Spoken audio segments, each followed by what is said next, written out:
Madam చాలా ఇష్యూలు టాలీవుడ్లో చాలా ఇష్యూలు జరిగినాయి. శ్రీరెడ్డి సంఘటన అవ్వచ్చు, గాయత్రి సంఘటన అవ్వచ్చు, శ్రీకాంత్ రెడ్డి, ఇలా చాలా మంది సంఘటనలు చాలా జరిగినాయి.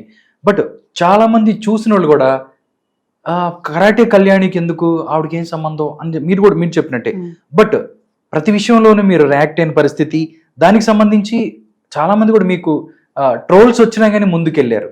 నిజంగా ఇవన్నీ చూసినప్పుడు ఎందుకు నాకు అని అనిపిస్తుందా, లేదు ఇంకొకరికి ఏదన్నా జరిగినా కానీ నేను వెళ్తాను అని చెప్పి అనుకుంటారా? ఏమన్నా చాలా వరకు ఏంటంటే మీరు అన్నదే కరెక్ట్, నాకెందుకని అందరూ అనుకుంటారు. అవును, ఒకప్పుడు మనం స్వాతంత్ర సమరం నుంచి తీసుకున్నా కూడా ఎవరో ఒకరు బలైతేనే కదా మనకు మంచి జరిగింది.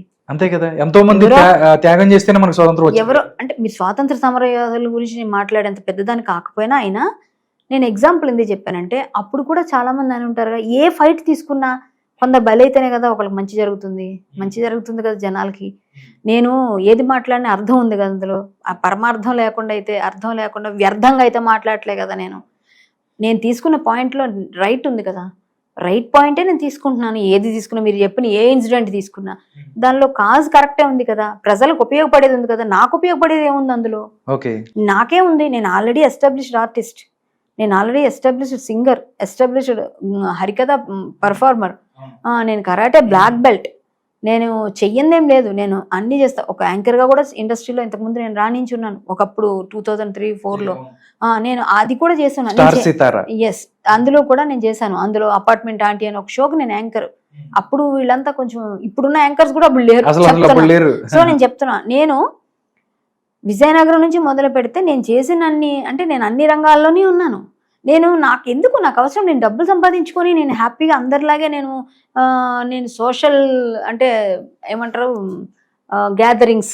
సోషల్ గ్యాదరింగ్స్లో నేను పాల్గొని అందరితో ఏరా పోరా అనుకుని అందరు కొట్టుకొని తిరిగేటట్టుగా చాలా మంది ఏదైతే చేస్తున్నారో అలా చేసుకుంటూనే ఉండొచ్చు. కానీ నేను ఎక్కడ తప్పు చేయలేదు, తప్పుటడి చేయకుండా నా శక్తి సామర్థ్యాలపైన ఆధారపడి నన్ను నేను నమ్ముకొని నేను ఏది చేయగలనో అది చేసుకుంటూ, నా పని నేను చేసుకుంటూ, నేను చెయ్యగలిగినంత వరకు సహాయం చేస్తూ, నేను ఎవరు చెయ్యి చాపలేంత వరకు ఇలానే చేశాను ఇంతవరకు. సో నాకు చేతనైంది 100 రూపాయలు ఉంటే నేను 10 రూపాయలు ఇవ్వగలిగితే ఇచ్చాను. కానీ నేను ఎవరిని ఎప్పుడు ఇబ్బంది పెట్టలేదు, నేను ఎవరు డబ్బులు తినలేదు. నన్నెందుకు మీరు ట్రోల్ చేయాలి, నన్నెందుకు అనాలి? నేను వీలైతే మీరు నన్ను తిట్టినా కూడా సమాజానికి పనికొచ్చే మెసేజే ఇచ్చాను. అది మీకు అర్థం కాలేదు, జనాలకి అర్థం కాలేదు. కానీ రీసెంట్ మీ ఇంటర్వ్యూలు చూస్తే కింద నేను కొన్ని కామెంట్స్ చదివాను మేడం. అక్క నేను తప్పుగా అర్థం చేసుకున్నాము, మీరంటే ఏంటో మాకు తెలిసింది అని చెప్పి అవి చూసినప్పుడు అరే నిజంగా అంటే ఒకసారి రాంగ్ కన్వే అయినా కానీ మరొకసారి వాళ్ళు తెలుసుకుంటూ ఉంటారు. అంటే ఒకటండి, నిజాయితీ ఎప్పటికైనా పనికొస్తుంది. నిజాయితీగానే ఉన్నా, నేను ఎప్పుడు నిజాయితీగా ఉంటాను. ఎందుకంటే నేను అబద్ధాలు ఆడరా మీరు అంటే చిన్న అందరూ ఆడతారు. ఇప్పుడు నేను ఎక్కడికో వెళ్ళాలి, అర్జెంట్ వెళ్ళాలి, సమయం మించిపోయింది, మన ట్రాఫిక్లో ఒక అరగంట ముందు వెళ్ళాల్సింది లేట్ అయింది, ట్రాఫిక్లో ఇరుక్కుంటాం. అప్పుడు ఏదో చిన్న అబద్ధాలు చెప్తాం, తప్పదు. ఏదో టైర్ పంచర్ అయిందో అలాంటి చిన్న ఏదో చెప్తాం, ఏదో అది తప్పదు. అలాంటి అబద్ధాలు తప్ప పెద్ద అబద్ధాలు ఆడేసి అంత నాకు గట్స్ లేవు. నేను మరీ అంత నిద్రపోలేను. ఇంకొకటి, అబద్ధం ఆడినా ఆ నిద్ర పట్టక మళ్ళీ నేనే చెప్పేస్తాను, నేనే ఓపెన్ చేసేస్తాను, నేను ఒప్పేసుకుంటా. అప్పుడు కానీ నాకు నిద్ర రాదు. నేను ఏదైతే మీరు ఏవైతే కామెంట్స్ చూసారో అక్కడ వాళ్ళందరూ నన్ను అనుకోవడానికి ఆస్కారం ఉంది. వాళ్ళ తప్పేముంది అక్కడ ప్రెజెంటేషన్ అలా అయ్యింది, జనాలకి నన్ను ప్రొజెక్ట్ చేశారు, నన్ను ప్రెజెంటేషన్ అలా చేశారు. సో నన్ను తెలిసిన వాళ్ళు, నన్ను బాగా దగ్గర చూసిన వాళ్ళు, నాతో పాటు ఉన్న మనుషులకు నేనేంటో తెలుసు కాబట్టి వాళ్ళందరూ రాంగ్, మీరు అనుకుంటే రాంగ్ అని ఫైట్ చేస్తారు. మీరు ఫేస్బుక్ లో కానీ ఇన్స్టాలో కానీ చాలా మంది ఏదైనా మాట్లాడినప్పుడు లేదు ఆవిడది కాదు, ఆవిడ గ్రేట్ అని చెప్పేసి చాలా కామెంట్స్ పెడితే నాకు సపోర్ట్ చేసి వస్తారు. కానీ జనాలకి తెలియకుండా అలా ప్రొజెక్ట్ అయిపోయినప్పుడు వాళ్ళ తప్పు కాదు. మొన్న ఇదేదైతే మీరు చూసిన కామెంట్స్ చూసిన ఇంటర్వ్యూ, రీసెంట్ నిన్న ఇంటర్వ్యూలో, ఆ ఇంటర్వ్యూలో కింద కామెంట్స్ అన్ని కూడా నాకు 700-800 కామెంట్స్ ఉంటే ఒక 50-40 అంటే ఆపోజిట్ గా పనికి రాకుండా ఏదో తిట్టేవాళ్ళు ఉంటారేమో. కానీ అంటే అయ్యి ఉండొచ్చు వాళ్ళు. బట్ ఇంతమంది ఒక 600-700 కామెంట్స్ పాజిటివ్ గా ఫస్ట్ టైం చూసాను నేను. సో నేనేమంటానంటే వాళ్ళందరికీ నేను ధన్యవాదాలు తెలియజేసుకుంటా. ఎందుకంటే ఇప్పటికైనా మీరు అర్థం చేసుకున్నారు, నన్ను అర్థం చేసుకుంటే మీకు అర్థమవుతాను.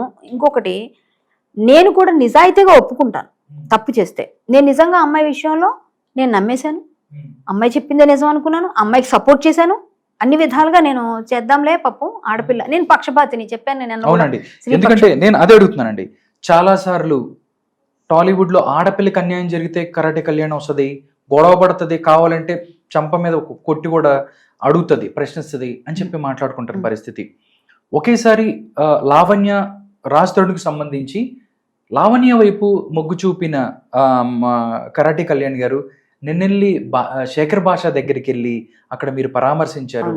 నిజంగా అంత టర్న్ తీసుకోవాల్సిన అవసరం ఏంటి? నిజంగా మీరు ముందు ఏం తెలుసుకున్నారు, అయిపోయిన తర్వాత ఇప్పుడు ఏం తెలుసుకున్నారు? ఏది కరెక్ట్ అనుకున్నారు, ఏది ఒప్పు అనుకున్నారు అంటే ఏం చెప్తారు? అమ్మాయి నాతో ఫస్ట్ మాట్లాడుతూ ఏడ్చింది, బాగా కాల్ చేసి బాగా ఏడ్చింది. సహజంగా ఆడపిల్ల ఏడిస్తే ఎవరికైనా బాధ. అవునండి, సాటి ఆడపిల్లగా నాకు ఎందుకమ్మా ఏడుస్తున్నావు అని చెప్పి అన్నాను. అమ్మాయితో మాట్లాడాను. అమ్మాయి నాకు అన్ని చెప్పింది, ఏవో చెప్పింది. అమ్మాయి చెప్పింది నమ్ముతాం కదా. సో అమ్మాయి చెప్పినప్పుడు నేను నమ్మాను. నాకు తెలిసి అదే రాజ్ తరుణ్తో నేనేం మాట్లాడలేదు. నాకు ఈ శేఖర్ భాష కూడా తెలియదు, ఎవరు తెలియదు. సో నేను తనే కాల్ చేసిందా? తనే కాల్ చేసి మీ నెంబర్ తీసి తనే కాల్ చేసి అప్పటి వరకు మీరు ఈ మ్యాటర్ లో మీరు ఇన్వాల్వ్ అవ్వలేదు. అంతకు ముందు నేను ఏదో మాట్లాడినట్టున్నాను, కొంచెం ఏదో నాకు 2-3 కాల్స్ వస్తే ఫోన్ ఇచ్చినట్టున్నాను, ఏదో మాట్లాడాను. సో నేను ఎక్కడ హట్ అయ్యానంటే శేఖర్ భాష విషయంలో నేను ఎప్పుడు ప్రత్యక్షంగా ఇందులో ఎంటర్ అవ్వాల్సి వచ్చిందంటే, శేఖర్ భాష గారు నువ్వు పడుకోలేదా అని సంథింగ్ ఏదో ఒక వర్డ్ వారు, అది నాకు తప్పు అనిపించింది. అమ్మాయిల్ని నువ్వు అంత రూడ్గా ఎలా మాట్లాడతావు? నువ్వు అబ్బాయి కావచ్చు, నీకు అమ్మాయి ఫైట్ ఉంటే మీ ఇద్దరు చూసుకోండి, వాళ్ళిద్దరు ఏమైనా పడతారు, వాళ్ళు పడినాయి. నేను అందులో ఎంటర్ అవ్వను, నువ్వు ఎంటర్ అవ్వక్కర్లేదు, నువ్వు చూసుకోది. కానీ నువ్వు అమ్మాయిని అలా మాట్లాడడం, అమ్మాయిని అంత డిఫేమ్ చేస్తూ మాట్లాడడం తప్పు. ఇది మహిళా కమిషన్ దాకా వెళ్తే నీకు చాలా సీరియస్ గా ఉంటుంది. నువ్వు అమ్మాయిని అట్లా అసలు యాక్చువల్ గా ఒక అలా పిచ్చి పిచ్చి పనులు చేసే అమ్మాయిని కూడా అనకూడదు అంటారు. కరెక్టే కదా, అనకూడదు అంటారు. ఇప్పుడు చేసినా గానీ అనే హక్కు నీకు ఎవరు లేదు అట్లా అంటారు కదా. అది మన లాలోనే ఉన్నప్పుడు నువ్వు ఎట్లా అంటావంటే, నేను అర్థం పెద్ద తప్పు కాదు అని చెప్పి ఏదో వాదిస్తే నేను గట్టిగా అరిచాను, అబ్బాయి మీద గట్టిగా అరిచాను. అప్పుడు నన్ను అందరు తిట్టుకున్నారు, ఈ అమ్మాయి ఏంటి ఆ అబ్బాయికి సపోర్ట్ చేయట్లేదు, ఈ అమ్మాయికి సపోర్ట్ చేస్తున్నారు, నన్ను తిట్టారు అందరు జనాలు సేమ్ కామెంట్స్ లో. అవన్నీ అనుకున్నారు, వదిలేసి నేను పట్టించుకోలేదు. నాకు అనిపించింది నేను చెప్పా, నా మనసుకు తోచింది నేను చెప్పా. నువ్వు ఫైట్ చేయి అమ్మాయితో, కానీ ఆ అమ్మాయిని మాట్లాడే పద్ధతిలో మాట్లాడు అని నేనన్నా. నువ్వు ఏమైనా చేసుకో, నువ్వు ఫైట్ చేయ, కేసులు పెట్టుకో, కానీ అమ్మాయిని పడుకున్నావా ఇట్లాంటి మాట్లాడకూడదు అనేది నా వెర్షన్. సో అమ్మాయిని అట్లా అనకూడదు, ఏ అమ్మాయి అయినా. అమ్మాయి చేసినా కూడా అనకూడదు, నువ్వు తర్వాత మాట్లాడు, చేస్తే దానికి నిరూపించి అప్పుడు జనాలే చెప్తారు. నువ్వు ఎట్లా అనేస్తావు, నువ్వు అలా చెప్పకూడదు కదా అని నేను అది అన్నాను, అయిపోయింది అక్కడతో. ఆ తర్వాత ఈ అమ్మాయి నన్ను ఇంకా నేను ఎప్పుడైతే సపోర్ట్ చేశానని ఫీల్ అయిందో నాకు ఫోన్ చేసింది. అమ్మాయి ఫోన్ చేసింది, అమ్మాయి చాలా ఏడ్చింది, మాట్లాడింది. సహజంగా స్త్రీపక్షపాతం అవడం వల్ల అయ్యో పాపం ఏడుస్తుంది పాపం పిల్ల అని, నేను ఎందుకమ్మ ఏడుస్తావు ఏమైందని నేను అమ్మాయితో మాట్లాడిన తర్వాత అమ్మాయి రికార్డ్ చేసుకుంటుందో ఏమో నాకు తెలీదు, నాకు అమ్మాయి గురించి నాకు తెలీదు. సో నేను అన్ని మాట్లాడేసాను. నేను ఒక అవుట్ స్పోకెన్ యాక్చువల్లీ.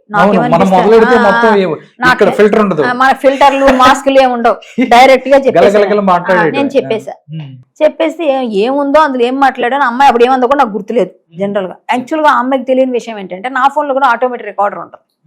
ఆ అమ్మాయి ఎందుకంటే నాకున్న థ్రెట్ కి నేను అన్ని పెట్టుకోవాలి కదా, నా దగ్గర కూడా ఆటోమేటిక్ రికార్డర్ ఉంది. సో అది నేను విని తర్వాత చెప్పాలి అమ్మాయి ఏం చెప్పిందో. ఇప్పుడు నాకు గుర్తులేదు జనరల్ గా, అప్పుడు నేను మళ్ళీ వినలేదు. నేను అమ్మాయి పేరు కూడా ఫీడ్ చేయలేదు, ఇందాక ఎప్పుడో ఫీడ్ చేశా, ఎందుకంటే ఆ రికార్డ్ ఒకసారి నేను కూడా విందాం. సో అయితే అమ్మాయి యాక్చువల్ గా అప్పుడు అమ్మాయి ఫోన్ చేసి మాట్లాడిన తర్వాత ఇదంతా ఏదో మాట్లాడేసాను నేను. అయిపోయిన తర్వాత నెక్స్ట్ డే శేఖర్ భాష గురించి నేను వస్తానండి, మీరు ఉంటానంటే వస్తానని చెప్పింది స్టూడియోకి. వాళ్ళు కూడా మీరు ఉంటానంటే వస్తానంటుంది, రమ్మండి అని చెప్పి వాళ్ళు కూడా పిలిచారు. అమ్మాయి వచ్చి కూర్చుంది. సరే అమ్మాయి రేపు ఫోన్లే చూద్దాం, నేనైతే వింటాను, 2 వైపులా చూద్దాం. అబ్బాయి చెప్పింది అప్పటికే 4-5 వాయిస్ రికార్డులు అమ్మాయి అన్నీ విన్నాం. కొంచెం జుగుప్సకరంగా ఉన్నాయి అవన్నీ, వినంగానే చిరాకు వచ్చింది. బట్ ఏంటంటే ఏమోలే ఇవన్నీ క్రియేటెడ్ కూడా అయ్యుండొచ్చు. సరే కూర్చుని అమ్మాయి పక్కన మాట్లాడుతూ, నేను బ్లాంక్ గా ఫస్ట్ టైం మాట్లాడే టాక్టివ్ పర్సన్ని అమ్మాయి మొత్తం కాన్వర్సేషన్ అమ్మాయి మాట్లాడింది. మీరు కావాలంటే ఆ ఇంటర్వ్యూ చూడండి. కామ్గా కూర్చొని చూస్తున్నాను, నేను అన్ని అబ్జర్వ్ చేస్తున్నా, ఇటు అటు అంతా. మధ్యలో 2-3 మాటలు మాట్లాడుంటా, లాస్ట్ లో అయ్యే పిల్ల మోసపోయినట్టుందండి ఏవో 4 మాటలు చెప్పా. దానికే నాకు తిట్లు పడ్డాయి అందరి దగ్గర నుంచి. ఈ అమ్మాయికి సపోర్ట్ చేస్తారా, డ్రగ్స్ తీసుకునే అమ్మాయికి అని అన్నారు. సరేలే అనుకొని, ఒకవేళ తప్పు ఉంటే అమ్మాయినని శిక్షిస్తాం, తర్వాత ముందు అయితే అమ్మాయి కదా ఒకసారి చూద్దాం, కొంచెం సపోర్ట్ ప్రొటెక్ట్ ఇవ్వాలి అని నేను అలా ఆలోచించాను. సరే నాకు కొంతమంది నుంచి పెద్దవాళ్ళ నుంచి ఏంటండి మీరు నిజం వైపు ఉంటారని అందరూ అనుకుంటారు, ఏంటి మీరేంటి ఇటువైపు ఉన్నారు అని కూడా అన్నారు నన్ను. అంటే నేను చాలా ఆలోచించా అప్పుడు, ఎందుకు ఇంతమంది చెప్తున్నారు. ఇలాంటి వాళ్ళు కూడా నాకు కాల్ చేసి మీరు నిజం వైపు ఉంటారు కదా ఏంటి ఇలా అన్నారు అంటే, ఇక్కడ రియలైజేషన్ అక్కడ స్టార్ట్ అయింది నాకు. ఏదో తేడా ఉంది ఈ పిల్ల దగ్గర కూడా. అక్కడ ఆ కాన్వర్సేషన్ లోనే నాకు కొంచెం జుగుప్సకరమైన సంఘటన ఒకటి జరిగింది. ఓకే. ఆ జుగుప్సకరమైన సంఘటన ఏంటంటే అమ్మాయి బూతులతో ఒక పాట పాడింది అక్కడ. ఆ పిల్ల మేము ఇప్పుడు మీరు నేను ఇద్దరు కెమెరామ్యాన్లు ఒక 4 ఉన్నాం, అక్కడ ఇంకొక 2 కూడా నిలబడి చూస్తున్నారు, 6 ఉన్నారు ఆ రూమ్ లో. రాజ్ తరుణ్ ఇలా పాడాడని పచ్చి బూతులతో, అమ్మాయిలు కాదండి అబ్బాయిలే పాడలేని పాట అమ్మాయి అక్కడ ఓపెన్ చేసి అసలు పాడుతుందని నేను ఎక్స్పెక్ట్ చేయలేదు. నాకు చెవులో అక్కడ నా ఎదురుగా నా ముందు పాడింది అంతకు ముందే, నేను నమ్మాను అనమాట. అమ్మాయి చెప్పిన ఎవిడెన్సెస్ లో అదొక ఎవిడెన్స్. నాకేంటంటే ఇలా పాడతాడు అక్క, ఇలా చేశాడండి, ఇలా అయిందండి కళ్యాణి గారు అట్లా అంటే, అయ్యో ఎంత దుర్మార్గుడు ఎంత దరిద్రుడు అని అనుకుంటున్నాను కామన్ గా. అయితే ఆ పాట ఇలా పాడుతుంది అన్నది నాకే అనిపించి, ఇలా అమ్మాయిని హెరాస్ చేశాడంట, ఇలా పాడాడంటే 10 మందిలో నిలబెట్టి ఒక ఆడపిల్లని పరువు తీసేటట్టు మాట్లాడంట. మేము మాట్లాడుతున్నాం అక్కడ, సడన్ గా పాట తీసుకొని పాడేసింది అందరి ముందు. నేను ఒక్కసారి పరిస్థితి ఎలా ఉంటుంది, మగాళ్లే వెళ్ళలేని పరిస్థితి అది, అంత బూతులు, మగాళ్లే వెళ్ళలేరు ఆ పాట. ఇంకా నాకు ఒళ్ళంతా చచ్చిపోయింది. అసలు దేవుడా ఎందుకున్నాను ఇక్కడ నేను, అసలు మాట్లాడాలా, నవ్వాలా, ఏడవాలా, అసలు ఏం ఎక్స్ప్రెషన్ ఇవ్వాలో తెలియని పరిస్థితి అది. మగాళ్ళు మీరు ఇప్పుడు ఇంతమంది మధ్యలో ఒక రెస్పెక్టెడ్ ప్లేస్ లో ఉన్నాను, ఒక సామాజిక కార్యక్రమాల్లో పాల్గొంటాను, చాలా మందికి ఏదో విధంగా మాట్లాడతాము, కౌన్సిలింగ్స్ ఇస్తాము, లవ్ జిహాద్కి వెళ్తాము, గోరక్షణకి వెళ్తాము, హిందుత్వం కోసం ఫైట్ చేస్తాము, ఇన్ని పనులు చేస్తున్నా నాకు ఒక చిన్న ఫీల్ ఉంటుంది సహజంగా బిడియం ఆడపిల్ల. అది కాకుండా ఒక ఎంత ఆడపిల్ల అయినా కొంచెం కొన్ని వినలేం, భయంకర కొంచెం చిరాకు వస్తుంది. అవి చాలా వల్గర్ పాట పాడేసరికి నేను షాక్ అయిపోయాను అక్కడ. సో అమ్మాయి అంత వరస్ట్ పాట ఎప్పుడైతే పాడిందో అప్పటిదాకా ఆమె మీద కొంచెమైనా ఒపీనియన్ ఉన్నది నాకు పూర్తిగా పోయిందండి, పూర్తిగా పోయింది. ఈ పిల్ల సంథింగ్ బియాండ్ ఇంకేదో ఉంది ఈమె వెనక, ఈమె కరెక్ట్ కాదు అని నాకు మనసు బాగా చెప్పింది.